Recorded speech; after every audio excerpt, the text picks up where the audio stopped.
पाया होए जनाब बनैन लाई होए जनाब लुडो लुडो लुडो लुडो करदा।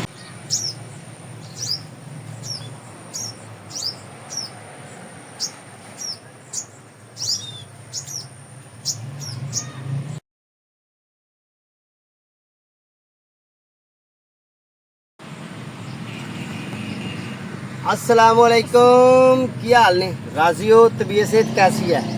लो भाई सजनों बेलियो दोस्तों, सारे दोस्तों को भाईया जान कल असी वीडियो नहीं दी, असी जरा मसरूफ रहे हैं, कुरबानी नहीं साड़ी है पर अं थोड़ा जहा ना बोझल नहीं होंगे बंदा जिमें शर्मिंदा जहा लोगों को यही है कि को पैसे बने ने। कई लोग ऐसे ने कि तुम वेखे होंगे सफेद पोश होंगे, कपड़े साफ सुथरे पाए होंगे, मेरे नाल दे कह लो कि अंदरूनी हालात किदा दिल नहीं करता यार। अंदरूनी हालात खस्ता नादर कमज़ोर तो बरूनी हालात चमकदार तो सोहने सुथरे। इस तरह मेरी एक कहानी है कि जनाब वेखन मैं लगना कि बहु आदमी हाँ वाधू हाँ तो बलागर हाँ तो जनाब पैसे शाहे भी वाहवा ने कोल तो जनाब किसी अगे हाथ नहीं कभी फैलाया तो जनाब इंज ही है कि साफ सुथरे कपड़े पाने ने तो मामला सीधे सीधे रखने। ठीक है, हाँ ये गल है कि मैं कर्जा किसी का नहीं देना तो जो देना तो एवं रेगूलर या छोटा मोटा लैन देन करना है तो ये भी गल हकीकत है कि जमा पूंजी कोई नहीं एडी लम्मी चौड़ी। ठीक है ना, मेरे चैनल कर लो सबसक्राइब, बैल आइकन के बटन दबाना है। अपनी जिंदगी शेयर की है अज तुहाडे नाल छाओं ते गल शुरू हुई सी कल। ईद मुबारक, अज का दिहाड़ा भी ईद मुबारक दा लो जी ईद तरफ ईद मुबारक। ठीक है, तो अज का दिहाड़ा भी ईद है। कल थोड़ा जो बदल सा बच्चों ने कहा बाबा लोग की कहेंगे इंज होएगा इंज होएगा, दुनियादारी है ना, तो दुनियादारी का हाँ कोई फिक्र नहीं करनी, असा तो करना रब नूं राजी अल्लाह नूं राजी। छोटा जिहा एक पैगाम है, जो चंगी लगे गल तो मेहरबानी है, ना लगे तो तुहाडी मेहरबानी, फिर भी तुहाडी मेहरबानी। ठीक है, जिन्होंने लोगों ने कुर्बानियां दित्तियां ने तो अपने आंढ गुआंढ ख्याल रखो, प्यार करो अपने गुआंढियों नाल। देखो कि यार कि घर कुर्बानी है तो कि घर नहीं कुर्बानी। किसी के चिट्टे कपड़े वेख के तो यह ना कह दो उसकी कुर्बानी होनी, उन्हें कभी पैसे ही नहीं मंगे हो तो नफरा ही नहीं मुकता हो तो भाजी खत शत करा के रखता जनाब, बफ शफ वाह के रखता। वो जाने की वेख्या वो जाने की जुत्ती बड़ी वाधू है, वो जाने दी टोपियां बड़िया वाधू ने कटिंग कराई है जनाब, कपड़े पाए ने वाधू माहौल बनया। वो ये कुर्बानी ने दी होनी है। थोड़े जे अंदर झांक के वेखो, कई लोग तुहानू ऐसे नजर आउणगे मैं क्या रुमाल शमाल भी फड़े ने, तौलिए शौलिए फड़े ने, कम वाधू चलते पे ने। हकीकत कई लोग ऐसे ने दोस्तों, तो जे इहो जे बंदे अगे मैं अपनी नहीं गल करता कि मेरे तक पहुँचा दो। मेरे नसीब जेडे मेरे रब ने कीते ना टुकड़े, भावें रोटी देने तो भावें गोश्त देने तो भावें पानी है तो भावें शरबत है तो भावें दुध है, अलहमदुलिल्लाह मैं अपने रब की अतात राजी हूँ।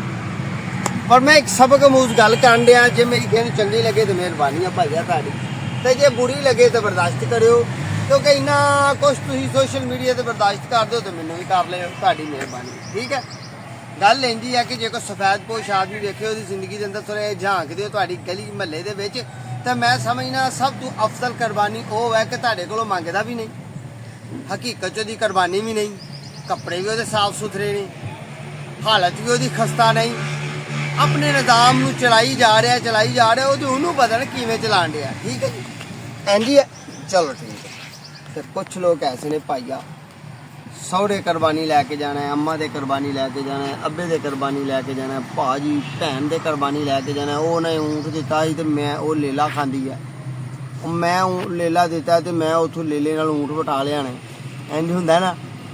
चलो तुहाडा अपना शौक है भाईया, पर उंज ये है कि मेरी सोच तो मेरी अदना जी मालूमात के मुताबिक यही गल है कुर्बानी वाली। ठीक है, बाकी गल असीं जी अज करनी है इन्नी है, ये तो इन्नी बड़ी है।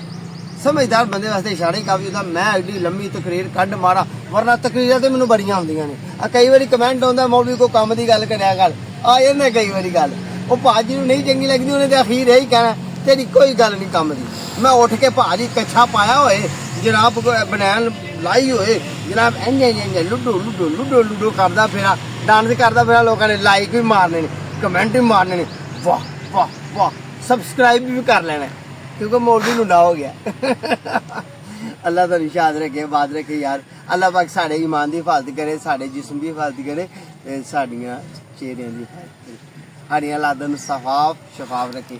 ब्लॉगिंग ਇਹਦਾ ना ही नहीं नंगिया हो जाना, ब्लॉगिंग ਇਹਦਾ नाम है कि जनाब अपनी जिंदगी शेयर करो, गपशप मारो, अपने व्यूअर्स नाल प्यार है नाल अपनी जिंदगी नूं वंडो है। ਤੇ ਅੱਜ ਅਸੀਂ ਤੁਹਾਡੇ ਨਾਲ ਵੰਡਣ ਦੇ ਆ ਛਾਂ, ਦੁਪਹਿਰ ਦੀ ਛਾਂ, ਗਰਮੀ ਦੀ ਛਾਂ ਤੇ ਜਨਾਬ 에ਅਰ ਕੰਡੀਸ਼ਨ ਛਾਂ ਹੈ ਨਾ। ਬੈਠੇ ਆ ਮਜ਼ੇ ਮਜ਼ੇ ਆ ਕਮਾਲ। ਓਏ ਉਹ ਚਿੜੀ ਬੈਠੀ ਆ, ਕਮਾਲ ਦੀ ਹੋਵੇ ਤੋਤਾ ਬੈਠਾ ਉਹ ਬੈਠੀ ਨਿੱਕੀ ਨਿੱਕੀ ਮਜ਼ੇ ਲੈ ਰਹੀ ਹੈ ਛਾਂ ਦੇ। ਇੱਕ ਇਧਰੋਂ ਦੀ ਹੋ ਕੇ ਵੇਖਾਂਗੇ ਨਾ ਅਸੀਂ, ਉਹ ਵੇਖ ਬਲੈਕ ਕਲਰ ਦੀ ਚਿੜੀ, ਉਹ ਨਾ ਫਰਾਈ ਮੇਰੇ ਵੱਲੋਂ ਕੈਮਰਾ ਨਜ਼ਰ ਆਈ ਹੈ ਐ ਬਲੈਕ ਕਲਰ ਦੀ ਚਿੜੀ ਆ ਸਾਹਮਣੇ ਨਜ਼ਰ ਆ ਰਹੀ ਹੈ। ਇਹ ਵੀ ਠੰਡੀ ਛਾਂ ਦਾ ਮਜ਼ਾ ਲੈਣ ਦੀ ਜੇ ਸਾਡਾ ਕੈਮਰਾ ਵਿਖਾ ਦੇ ਤੇ ਕੈਮਰੇ ਦੀ ਮਿਹਰਬਾਨੀ ਹੈ ਜਨਾਬ। ਇਹ ਜਿਹੜੇ ਦਰਖਤ ਦੇ ਉੱਤੇ ਅਸੀਂ ਬੈਠੇ ਆ ਥੱਲੇ, ਉਹਦੇ ਉੱਤੇ ਬੈਠੀ ਆ। ਕਿੱਡਾ ਅਮਨ ਚੈਨ ਤੇ ਸਕੂਨ ਦਾ ਮਾਹੌਲ ਹੈ ਮੇਰੇ ਪਿੰਡ ਦਾ। ਮੇਰੇ ਪਿੰਡ ਦਾ ਮੈਂ ਆਪਣੀ ਨਰਸਰੀ ਬੈਠਾ ਤੇ ਉਹ ਤੁਹਾਨੂੰ ਮੈਨੂੰ ਨਹੀਂ ਪਤਾ ਏਸੀ ਦੀ ਉਮਰਾਂ ਦੀ ਗੱਲ ਹੈ ਭਾਈ। ਏਸੀ ਵਾਲੇ ਨੂੰ ਏਸੀ ਸੋਹਣਾ ਲੱਗਦਾ, 에ਅਰ ਕੰਡੀਸ਼ਨ ਵਾਲੇ ਨੂੰ 에ਅਰ ਕੰਡੀਸ਼ਨ ਸੋਹਣਾ ਲੱਗਦਾ, 에ਅਰ ਕੂਲਰ ਵਾਲੇ ਨੂੰ 에ਅਰ ਕੂਲਰ ਸੋਹਣਾ ਲੱਗਦਾ। ਤੇ ਮੈਂ ਵਾਂ ਦਰਖਤਾਂ ਵਾਲਾ ਤੇ ਮੈਨੂੰ ਦਰਖਤਾਂ ਦੀ ਛਾਂ ਬੜੀ ਸੋਹਣੀ ਲੱਗਦੀ ਹੈ। ਜੇ ਮੇਰਾ ਰੱਬ ਇਧਰੋਂ ਕਿਤੋਂ ਠੰਡੀ ਹਵਾ ਵਗਾਏ ਨਾ ਤੇ ਇੱਥੇ ਹੀ ਨੀਂਦ ਆ ਜਾਣੀ। ਯਕੀਨ ਕਰ ਤੇਰੇ ਸਾਰੇ ਏਸੀ ਪਰਾਂ ਰਹਿ ਜਾਣਗੇ। ਇੰਝ ਹੈ ਨੈਚੁਰਲ ਆਕਸੀਜਨ ਵਾਲੀ ਤੇ ਸੋਹਣੀ ਸੁਥਰੀ ਛਾਂ। ਤੇ ਜਨਾਬ ਆਪਣੀ ਨਰਸਰੀ 'ਚ ਬੈਠੇ ਆ ਤੇ ਅੱਜ ਦਾ ਮੌਸਮ ਇੰਜ ਦਾ ਹੀ ਆ ਤੇ ਜਨਾਬ ਖੂਬਸੂਰਤ ਜਿਹਾ ਮਾਮਲਾ ਤੇ ਪਿੱਛੇ ਸਾਡੇ ਸੁੱਕਾ ਬਾਲਣ। ਇੰਝ ਹੀ ਹੈ ਨਾ ਪਿੰਡ ਦਾ ਮਾਹੌਲ, ਪਿੰਡ ਦੀਆਂ ਗੱਲਾਂ। ਇਹ ਆਪਣਾ ਹੀ ਬਾਲਣ ਹੈ ਕਿਹੜਾ ਕਿਤੇ ਆ, ਠੀਕ ਹੈ ਜੀ। ਬਾਕੀ ਆਹ ਨਰਸਰੀ ਦਾ ਵਿਊ, ਫੁੱਲਾਂ 'ਚ ਬੈਠੇ ਆ, ਚਮਨ 'ਚ ਬੈਠੇ ਆ। ਮੈਨੂੰ ਨਹੀਂ ਪਤਾ ਤੁਹਾਨੂੰ ਚੰਗਾ ਲੱਗਦਾ ਕਿ ਲੱਗਦਾ। ਉਹ ਫੁੱਲਾਂ ਦੇ ਵਿੱਚ ਵੇਖ ਕਾਲੇ ਰੰਗ ਦੀ ਚਿੜੀ ਆ ਬੈਠੀ ਆ, ਉਹ ਵੇਖੇ ਫੁੱਲਾਂ ਦੇ ਵਿੱਚ ਭਾਵੇਂ ਉੱਡ ਜੇ ਵੇਖ, ਉਹ ਵੇਖ ਸੂਟਾ ਮਾਰਦੀ ਆ ਸੂਟਾ, ਬੜੀ ਲੰਮੀ ਤੇ ਬੜੀ ਖੂਬਸੂਰਤ ਦੀ ਚੁੰਝ ਆ। ਕਿਆ ਮੌਸਮ ਮਾਹੌਲ। ਇੱਧਰ ਨੂੰ ਮਾਰੇਗਾ ਰਾਹ ਖੱਬੇ ਹੱਥ ਨੂੰ ਤੇ ਆ ਵੇਖ ਤਿਤਲੀ ਵੀ ਬੂ ਬੂ ਨਹੀਂ ਪਈ ਕਰਨਾ, ਪਰ ਤਿਤਲੀ ਵੀ ਬੂ ਬੂ ਨਹੀਂ ਕਰੀ।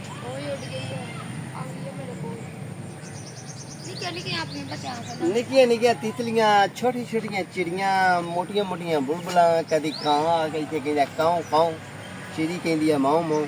ਬੜਾ ਸੋਹਣਾ ਸੁਥਰਾ ਮਾਹੌਲ ਹੈ। ਯਾਰ ਗੱਲ ਮੁੰਡੇ ਨੂੰ ਠੋਕ ਛੜਿਆ ਕੰਮ ਨੂੰ, ਠੋਕ ਛੜਿਆ ਮੌਲਵੀ ਦੀ ਮੰਡੀ ਮੁੰਡੇ ਨੇ। ਵਾਕਈ ਯਾਰ ਚਿੜੀ ਦੇ ਘਰੇ ਜਿਉਂ ਜਿਉਂ ਉਹਦੇ ਮਿਉਂ ਮਿਉਂ ਬਿੱਲੀ ਕਰੇਗੀ। ਇਹ ਗੱਲ ਠੀਕ ਹੈ, ਐਵੇਂ ਬੋਲਦੀ ਹੈ ਚਿੜੀ ਕਦੀ ਕਦੀ। ਹੁਣ ਪਰ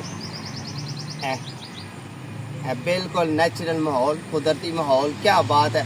ਆਪਣੀ ਨਰਸਰੀ 'ਚ ਬੈਠੇ ਆ ਤੇ ਛਾਂ ਇੰਜੋਏ ਕਰ ਰਹੇ ਆ। ਤੇ ਈਦ ਦਾ ਦੂਸਰਾ ਦਿਨ ਹੈ। ਸਾਰੇ ਮੁਸਲਿਮ ਭਾਈਆਂ ਨੂੰ ਈਦ ਉਲ ਅਜ਼ਹਾ ਮੇਰੀ ਤਰਫੋਂ ਜਨਾਬ ਭਰੀ ਭਰੀ ਦਿਲ ਭਰੀ ਤੇ ਦਿਲ ਦੇ ਤਾਹ ਗਰਾਈਆਂ ਤੋਂ। ਇਹ ਉਤੂ ਤੂੰ ਜਿਹੜੇ ਕਹਿੰਦੇ ਤਾਹ ਗਰਾਈਆਂ, ਮੈਨੂੰ ਉਹਦੀ ਸਮਝ ਲੱਗੀ ਮੇਰੇ ਚਿਹਰੇ ਤੋਂ ਵੇਖੋ ਆ ਤਾਹ ਗਰਾਈਆਂ। ਇੱਥੋਂ ਅੰਦਰੋਂ ਡੂੰਘੇ ਥਾਂ ਡੂੰਘੀ ਜਿਹੀ ਈਦ ਮੁਬਾਰਕ ਹੋਏ ਤੁਹਾਨੂੰ। ਖੁਸ਼ ਵਸੋ, ਰਾਜ਼ੀ ਵਸੋ। ਅੱਜ ਦੀ ਛਾਂ ਅਸੀਂ ਤੁਹਾਡੇ ਨਾਲ ਸ਼ੇਅਰ ਕੀਤੀ ਹੈ ਤੇ ਛਾਂ ਦਾ ਹੁਣ ਵਿਊ ਤੁਹਾਨੂੰ ਕਰਾਣੇ ਆ। ਮੈਂ ਜ਼ਰਾ ਇੰਤਜ਼ਾਰ ਕਰਨਾ ਕਿ ਜ਼ਰਾ ਮੇਰਾ ਕੈਮਰਾਮੈਨ ਧੁੱਪੇ ਤੁਰ ਜੇ ਤੇ ਜਾ ਕੇ ਦੂਰ ਤੇ ਸਾਨੂੰ ਬੈਠਿਆਂ ਵਿਖਾਲੇ ਹਾਂ ਵਾਲਾ ਕਿਹੋ ਜਿਹਾ ਮਾਮਲਾ ਲੱਗਦਾ ਦਰਖਤਾਂ ਦੀਆਂ ਝਾੜੀਆਂ।